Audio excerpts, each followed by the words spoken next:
매일 성경과 함께하는 오늘의 큐티 시간입니다.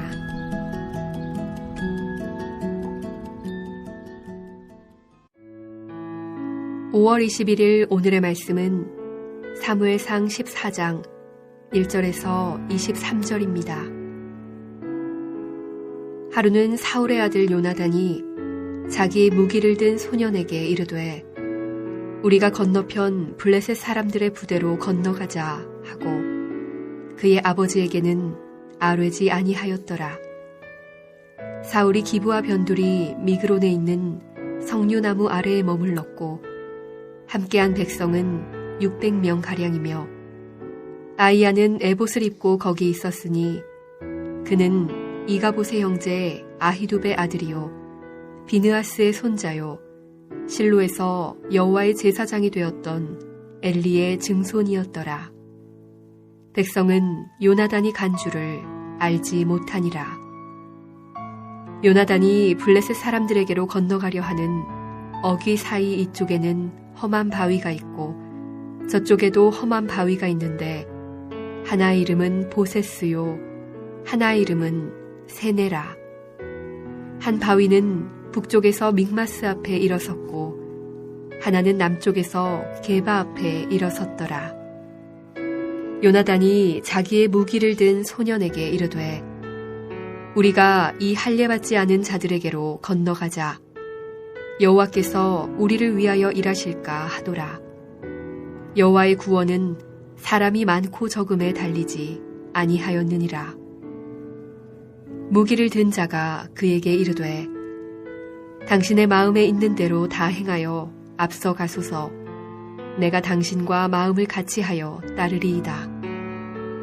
요나단이 이르되 보라, 우리가 그 사람들에게로 건너가서 그들에게 보이리니 그들이 만일 우리에게 이르기를 우리가 너희에게로 가기를 기다리라 하면 우리는 우리가 있는 곳에 가만히 서서 그들에게로 올라가지 말 것이요 그들이 만일 말하기를 우리에게로 올라오라 하면 우리가 올라갈 것은 여호와께서 그들을 우리 손에 넘기셨음이니 이것이 우리에게 표징이 되리라 하고 둘이 다 블레셋 사람들에게 보임에 블레셋 사람이 이르되 보라, 히브리 사람이 그들이 숨었던 구멍에서 나온다 하고 그 부대 사람들이 요나단과 그의 무기를 든 자에게 이르되 우리에게로 올라오라. 너희에게 보여줄 것이 있느니라 한지라. 요나단이 자기의 무기를 든 자에게 이르되 나를 따라 올라오라. 여호와께서 그들을 이스라엘의 손에 넘기셨느니라 하고 요나단이 손 발로 기어 올라갔고 그 무기를 든 자도 따랐더라. 블레셋 사람들이 요나단 앞에서 엎드러짐에 무기를 든 자가 따라가며 죽였으니 요나단과 그 무기를 든 자가 반나절 같이 땅 안에서 처음으로 쳐 죽인 자가 20명가량이라. 들에 있는 진영과 모든 백성들이 공포에 떨었고 부대와 노략군들도 떨었으며 땅도 진동하였으니 이는 큰 떨림이었더라. 베냐민 기브아에 있는 사울의 파수꾼이 바라본즉 허다한 블레셋 사람들이 무너져 이리저리 흩어지더라. 사울이 자기와 함께한 백성에게 이르되 우리에게서 누가 나갔는지 점호하여 보라 하여 점호한즉 요나단과 그의 무기를 든 자가 없어졌더라. 사울이 아히야에게 이르되 하나님의 궤를 이리로 가져오라 하니 그때 하나님의 궤가 이스라엘 자손과 함께 있음이니라. 사울이 제사장에게 말할 때에 블레셋 사람들의 진영에 소동이 점점 더한지라. 사울이 제사장에게 이르되 내 손을 거두라 하고 사울과 그와 함께한 모든 백성이 모여 전장에 가서 본즉 블레셋 사람들이 각각 칼로 자기의 동무들을 치므로 크게 혼란하였더라. 전에 블레셋 사람들과 함께하던 히브리 사람이 사방에서 블레셋 사람들과 함께 진영에 들어왔더니 그들이 돌이켜 사울과 요나단과 함께한 이스라엘 사람들과 합하였고 에브라임 산지에 숨었던 이스라엘 모든 사람도 블레셋 사람들이 도망함을 듣고 싸우러 나와서 그들을 추격하였더라. 여호와께서 그날에 이스라엘을 구원하심으로 전쟁이 베다웬을 지나니라.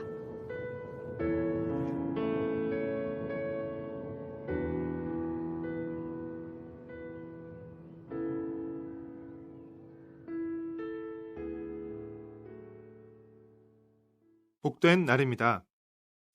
대규모의 병력과 병거와 마병으로 무장한 블레셋 군대에 비해 사울의 군대는 고작 600명에 불과했고 제대로 된 무기조차 갖추지 못했습니다. 수적, 전력적 열세로 인해 사울은 감히 블레셋을 칠 엄두도 내지 못하고 있었습니다. 그러나 이런 상황에서 요나단은 답답한 대치 상황을 돌파하고자 나섭니다. 1절 말씀입니다.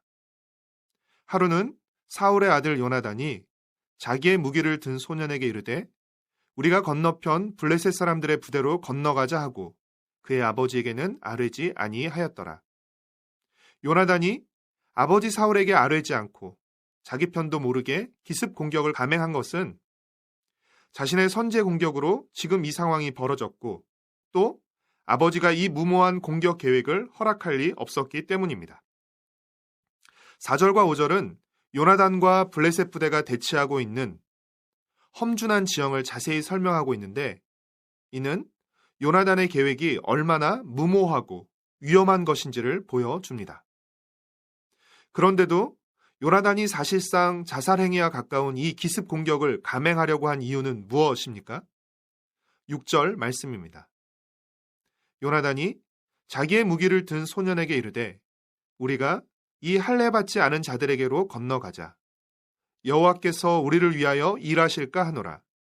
여호와의 구원은 사람이 많고 적음에 달리지 아니하였느니라. 하나님의 구원, 즉 전쟁의 승리는 사람의 많고 적음에 달린 것이 아니라 하나님께 달려있다는 믿음 때문이었습니다. 하나님이 도와주시기만 하신다면 자신과 종, 두 사람만으로도 충분히 이길 수 있다고 요나단은 믿었기 때문입니다. 요나단의 이 말에 그의 무기를 든 소년도 적극적으로 지지를 보내며 요나단의 뒤를 따르겠다고 말합니다. 7절 말씀입니다. 무기를 든 자가 그에게 이르되 당신의 마음에 있는 대로 다 행하여 앞서 가소서. 내가 당신과 마음을 같이하여 따르리이다. 부관의 이 말은 요나단에게 큰 격려와 힘이 되었을 것입니다. 요나단과 그의 부관이 협곡의 모습을 드러내자 블레셋의 보초들은 그들을 보고 조롱하며 올라오라고 말합니다. 이 말을 하나님이 도우신다는 징조로 인식한 요나단은 험하고 높은 바위 봉우리를 기어 올라가서 방심한 블레셋 보초들을 쓰러뜨립니다. 요나단의 기습 공격과 지진과 공포를 통한 하나님의 지원 공격을 통해 전세는 단번에 역전됩니다. 15절 말씀입니다. 들에 있는 진영과 모든 백성들이 공포에 떨었고 부대와 노략군들도 떨었으며 땅도 진동하였으니 이는 큰 떨림이었더라. 블레셋 진영에서 큰 혼란이 일어났다는 것을 알게 된 사울은 점호를 통해 요나단과 그의 무기를 든 소년이 없다는 것을 발견하게 됩니다. 그 후 사울은 제사장 아히야를 불러 언약궤를 가져오도록 하는데 블레셋을 치러 나갈지의 여부를 하나님께 묻기 위해서입니다. 그러나 블레셋 진영에서 더 큰 소동이 일어나며 전세가 더 유리해지자 제사장에게 하나님의 뜻을 묻는 행위를 중단시키고 군대를 출발시킵니다. 사울의 부대뿐 아니라 도망가 숨어있던 군사들도 이 싸움에 가세함으로써 블레셋과의 싸움은 큰 승리를 거두게 되고 오히려 도망치는 블레셋 군사를 추격하게 됩니다. 한마디로 전세가 180도 역전된 것입니다. 이 놀라운 역전과 승리의 원인은 무엇입니까? 23절 말씀입니다. 여호와께서 그 날에 이스라엘을 구원하심으로 전쟁이 베다웬을 지나니라.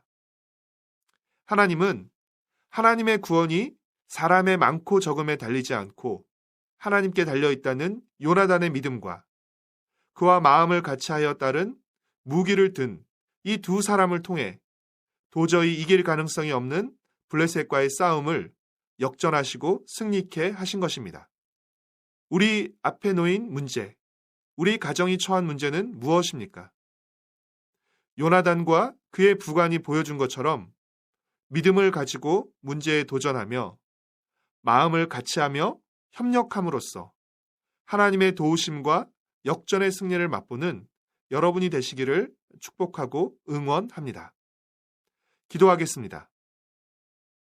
사랑하는 주님, 우리의 승리와 구원이 사람의 수나 힘이 아니라 하나님께 달려있음을 고백합니다. 이 믿음을 가지고 어떤 문제 앞에서도 용기를 잃거나 낙심하지 않게 하여 주시옵소서. 문제를 만날 때마다 서로를 탓하며 원망하기보다 격려하고 협력하게 하여 주시옵소서. 우리 가정과 교회가 주님이 주시는 승리를 맛보고 찬양하게 하여 주시옵소서. 예수님의 이름으로 기도합니다. 아멘.